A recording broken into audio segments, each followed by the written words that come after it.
Welcome to Kenton's videos. Enjoy the video. You start by preparing materials.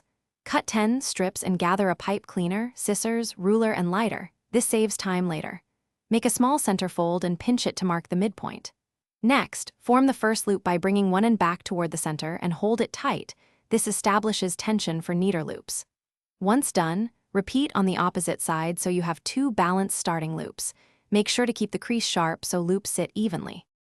You continue by alternating loops left and right, stacking them flat as you go. This creates symmetry and avoids a lopsided bow. After you make 3 pairs of loops, hold the center tight and twist the pipe cleaner around it twice to lock the shape. This distributes pressure evenly.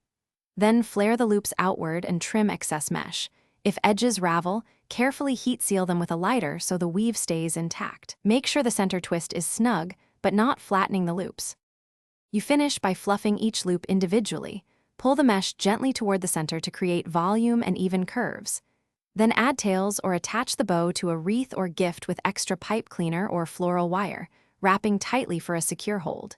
If the bow feels floppy, add a small hot glue dollop behind the center or tighten the pipe cleaner twist.